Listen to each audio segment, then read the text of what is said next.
ನಮಸ್ತೆ ಕರ್ನಾಟಕ. ನಾನು ನಂದನ್ ಪಿ, ಕರ್ನಾಟಕ ಗೋರಕ್ಷಕರ ಸೇನೆಯ ಕಾರ್ಯಕರ್ತ. ನಿನ್ನೆ ದಿವಸ ನಮ್ಮ ಪುನೀತ್ ಕೆರೆಹಳ್ಳಿ ಅವರ ಮೇಲೆ ಒಂದು ಹಲ್ಲೆ ಆಗುತ್ತೆ. ಪುನೀತ್ ಕೆರೆಹಳ್ಳಿ ಮತ್ತು ಅವರ ಒಂದು ತಂಡ ಏನಿದೆ, ಆ ತಂಡದ ಮೇಲೆ ಹಲ್ಲೆ ಆಗುತ್ತೆ. ಏನಪ್ಪ ಅಂತಂದರೆ, ಹಿಂಗೆ ಮೆರವಣಿಗೆ ಹೋಗ್ತಾ ಇರೋದು, ಈದ್ ಮಿಲಾದ್ ಹಬ್ಬದ ಮೆರವಣಿಗೆ ಹೋಗ್ತಾ ಇರುತ್ತೆ. ಬಸವನಗುಡಿ ಕ್ಷೇತ್ರದಲ್ಲಿ ಆಗಿರೋಂಥ ಘಟನೆ ಇದು.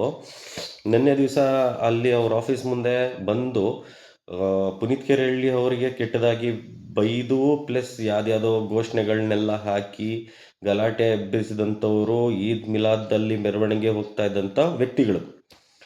ಸೊ ಅದನ್ನು ಏನಕ್ಕೆ ಹಿಂಗೆ ಆಗ್ತಾ ಇದೆ ಅಂತ ಪ್ರಶ್ನೆ ಮಾಡೋಕ್ಕೆ ಹೋಗಿದ್ದಕ್ಕೆ ಏಕಾಏಕಿ ಹಲ್ಲೆ ಮಾಡಿದ್ದಾರೆ. ಆದ್ದರಿಂದ ಒಬ್ಬರಿಗೆ ತಲೆ ಹೊಡೆದಿದೆ, ಇನ್ನೊಬ್ಬರಿಗೆ ಸಣ್ಣ ಪುಟ್ಟ ಕೈ ಕಾಲು ತರ್ಚಿರೋ ಗಾಯಗಳೆಲ್ಲ ಆಗಿದೆ.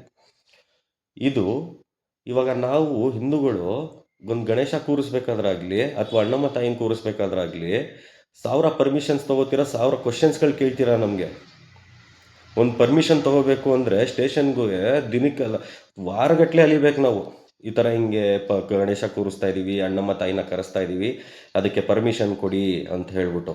ಸ್ವಾಮಿ, ಈ ಧರ್ಮದವರು ರೋಡಲ್ಲಿ 1000 ಜನ 500 ಜನ ಒಟ್ಟೊಟ್ಟೆ ಗುಂಪಾಗಿ ಬರ್ತಾರೆ, ಗಲಭೆಗಳನ್ನ ಮಾಡ್ತಾರೆ, ಗಾಡಿಗಳನ್ನೆಲ್ಲ 4 ಜನ ಕೂರಿಸ್ಕೊಂಡು ಅಟ್ಟಹಾಸಗಳನ್ನ ನಡೆಸ್ತಾರೆ. ಅದನ್ನು ಕ್ವಶನ್ ಮಾಡೋಕ್ಕೆ ಯಾರಿಗೂ ಧೈರ್ಯ ಇಲ್ವಾ ಸ್ವಾಮಿ? ಇಲ್ಲಿ ಯಾರಿಗೂ ಧೈರ್ಯ ಇಲ್ವಾ? ಪೊಲೀಸ್ ಇಲಾಖೆಯವ್ರಿಗೇನೆ ಕೇಳ್ತಾ ಇದ್ದೀನಿ ಸ್ವಾಮಿ. ಇಡೀ ಕರ್ನಾಟಕದಲ್ಲಿ ಮಾಡಿದ್ದಾರೆ ಈ ಕೃತ್ಯಗಳು, ಪ್ರತಿಯೊಂದು ಕರ್ನಾಟಕದ ಜಿಲ್ಲೆಯಲ್ಲೂ ನಡೆದಿದೆ ಇದು. ಇದನ್ನು ಕೇಳೋರು ಯಾರು ಸ್ವಾಮಿ? ಅವ್ರನ್ನ ತಡೆ ಹಿಡಿಯೋರು ಯಾರು ಸ್ವಾಮಿ? ಹೀಗೆ ಬಿಟ್ಟರೆ ಏನಾಗುತ್ತೆ ಅನ್ನೋದು ಗೊತ್ತಿದೆಯಾ ಸ್ವಾಮಿ ನಿಮಗೆ?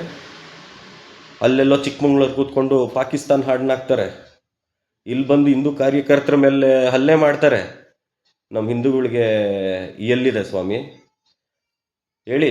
ನಮ್ಮ ಹಿಂದೂಗಳಿಗೆ ಎಲ್ಲಿಂದ ನಾವು ಓಡಾಡಬೇಕು, ಎಲ್ಲಿ ನಾವು ಧೈರ್ಯದಿಂದ ಓಡಾಡಬೇಕು ಹೇಳಿ? ನಾವು ನಾಳೆ ದಿವಸ ನಮ್ಮ ಹಿಂದೂ ಹೆಣ್ಮಕ್ಳು ಈ ಬೀದಿಲಿ ಓಡಾಡಬೇಕು ಅಂತಂದರೆ ಭಯ ಬೀಳ್ತಾರೆ ಸ್ವಾಮಿ. ಆ ಥರ ಪರಿಸ್ಥಿತಿ ಉಂಟಾಗುತ್ತೆ.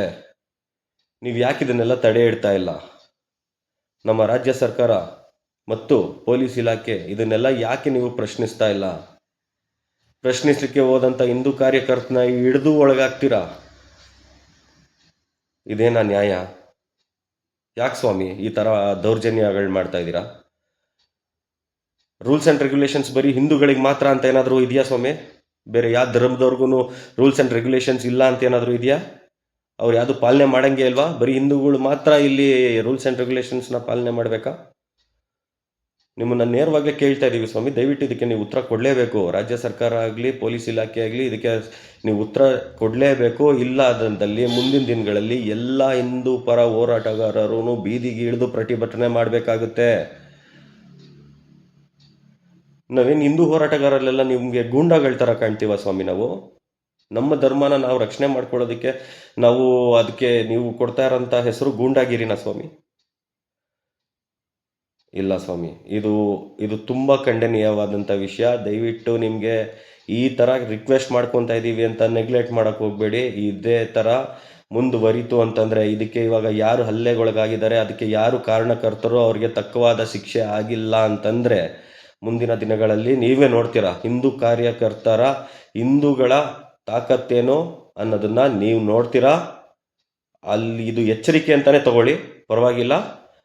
ಅದಕ್ಕೂ ಮುಂಚೆ ನೀವೊಂದು ನ್ಯಾಯಾಂಗದಲ್ಲಿ ನ್ಯಾಯ ರೀತಿಯಾಗಿ ನ್ಯಾಯಬದ್ಧವಾಗಿ ಯಾರಿಗೆ ಏನು ಶಿಕ್ಷೆ ಆಗಬೇಕೋ ಆ ಶಿಕ್ಷೆನ ನೀವು ಖಂಡಿತವಾಗ್ಲೂ ಕೊಡಿಸಿ.